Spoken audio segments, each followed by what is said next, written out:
கர்த்தருடைய பரிசுத்த நாமத்திற்கு மகிமை உண்டாவதாக.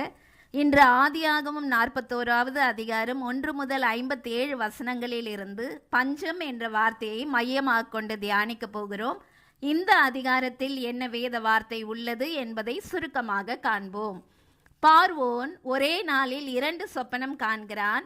அந்த சொப்பனம் என்னவென்றால், அவன் நதி அண்டையில் நின்று கொண்டிருந்த போது அழகும் புஷ்டியுமான 7 பசுக்கள் நதியிலிருந்து ஏறி வந்து புல் மேய்ந்தது. அவைகளுக்கு பின் அவலட்சணமான 7 பசுக்கள் வந்து அந்த புஷ்டியான பசுக்களை பட்சித்து போட்டது. பின்பு நல்ல கொழுமையான 7 கதிர்கள் ஒரே தாளில் இருந்து ஓங்கி வளர்ந்தது. சாவியான கதிர்கள் அந்த நல்ல கதிர்களை விழுங்கிவிட்டது. இப்படிப்பட்ட சொப்பனத்தின் அர்த்தம் சொல்ல பார்வோன் சகல மந்திரவாதிகளையும் சாஸ்திரிகளையும் அழைப்பித்தான். ஆனால் ஒருவராலும் அதன் அர்த்தத்தை சொல்ல முடியவில்லை. அந்த நேரத்திலே அந்த அரண்மனையில் பானபாத்திரக்காரனாய் இருந்தவனுக்கு யோசேப்பின் நினைவு வந்தது. உடனே அவன் பார்வோனிடம் சென்று சிறைச்சாலையில் தனக்கு நடந்த யாவற்றையும் சொல்லி யோசேப்பை அழைக்க சொன்னான். அப்பொழுது பார்வோன் யோசேப்பை அழைப்பித்தான். பின்பு யோசேப்பிடம் பார்வோன் சொப்பனத்தை கூறினான். அப்பொழுது யோசேப்பு பார்வோனை நோக்கி, தேவன் தாம் செய்ய போகிறது என்னதென்று உமக்கு தெரிவித்திருக்கிறார். அந்த நல்ல 7 பசுக்களும் நல்ல 7 கதிர்களும் 7 வருஷமாம். அவலட்சணமான 7 பசுவும் சாவியான 7 கதிர்களும் 7 வருஷமாம். எகிப்து தேசத்திலே பரிபூர்ணமான விலை உண்டாயிருக்கும் 7 வருஷம் வரும்.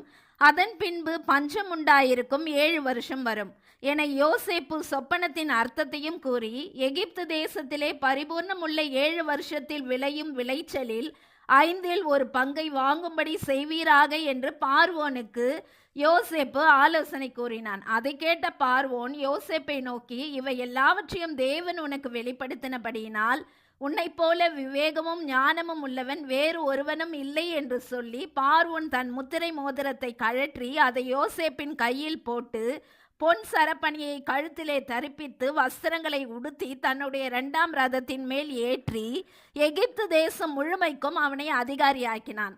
பின்பு பஞ்சமுள்ள 7 வருஷங்கள் வருகிறதற்கு முன்பாக யோசேப்பு அளவில்லாததாய் கடற்கரை மணலை போல மிகுதியான தானியத்தை சேர்த்து வைத்தான். சகல தேசங்களிலும் பஞ்சம் கொடியதாய் இருந்தபடியினால் சகல தேசத்தாரும் யோசேப்பினிடத்தில் தானியம் கொள்ளும்படி எகிப்திற்கு வந்தார்கள். இந்த அதிகாரத்தில் நாம் பார்க்கும் பொழுது தேவன் தாம் செய்ய போகிற காரியத்தை பார்வோனுக்கு சொப்பனம் மூலம் காண்பித்திருக்கிறார். வரப்போகிற மகா கொடுமையான பஞ்சத்தால் தேசத்தில் பரிபூர்ணமெல்லாம் ஒழிந்து போகும் என்பதை பார்வோன் கண்ட சொப்பனத்திற்கு அர்த்தமாகவும் அதிலிருந்து மீள்வதற்கான ஆலோசனையையும் யோசேப்பு கூறுவதாக பார்க்கிறோம். ஆம் பிரியமானவர்களே, பஞ்சம் என்பது நாம் வாழும் தேசத்தில் மட்டும் இல்லை, நாம் குடியிருக்கிற குடும்பத்திலும் காணப்படுகிறது. எதற்கெடுத்தாலும் இது இல்லை அது இல்லை என்ற வார்த்தை நாம் வாழ்கிற ஒவ்வொரு வீடுகளிலும் இந்த நிலை காணப்படுகிறது. ஒவ்வொருவருக்கும் தேவைகள் என்பது அதிகமாக இருக்கிறது, ஆனால் வருமானம் குறைவாக காணப்படுகிறது. இதனால் இல்லை என்கிற வார்த்தையை அடிக்கடிக்கு உபயோகப்படுத்த வேண்டியதாய் இருக்கிறது. காரணம் என்ன? சிந்திக்க வேண்டும் பிரியமானவர்களே. இந்த உலகத்தில் வாழ்கிற ஒவ்வொருவருக்கும் உணவு, உடை, இருப்பிடம் என்பது மிகவும் தேவையான ஒன்று. இப்படிப்பட்ட அன்றாட தேவைகளுக்காய் நாம் உழைக்க வேண்டியதாய் இருக்கிறது. இவைகளே நமக்கு நிறைவாக இல்லை என்றால் அது மிகவும் கடினமான காரியம். இப்படிப்பட்ட அத்தியாவசியமான தேவைகள் நிறைவாக கிடைப்பதே இந்தியா போன்ற நாடுகளில் 10ல் 1% பேருக்குத்தான் கிடைக்கிறது. ஏன் மற்றவர்களுக்கு கிடைக்கவில்லை? கடுமையான உழைப்பு, அதன் மூலம் வரும் வருமானம். ஆனால் அந்த வருமானம் குடும்பத்திற்கு போதவில்லை. ஏனென்றால் மக்களின் மனம் தேவைகள் நிறைந்ததாய் காணப்படுகிறது. எதிலுமே ஒரு திருப்தியான மனநிலை இல்லை. ஆகவேதான் எதற்கெடுத்தாலும் இல்லை என்ற வார்த்தையை உபயோகப்படுத்துகிறோம். இந்த உலகத்தில் எதுவுமே நிரந்தரமானது கிடையாது. இதே அதிகாரத்தில் 39வது வசனத்தில் நாம் பார்க்கும் பொழுது, உன்னை போல விவேகமும் ஞானமும் உள்ளவன் வேறு ஒருவனும் இல்லை என்று ராஜா யோசேப்பை பார்த்து கூறுகிறார். ஆம், யோசேப்புக்கு அந்த விவேகமும் ஞானமும் இருந்ததினால்தான் அவன் அடிமையாக கொண்டு போகப்பட்ட அந்த தேசத்திலே பிரதான அதிகாரியாக உயர்த்தப்படுவதாக பார்க்கிறோம்.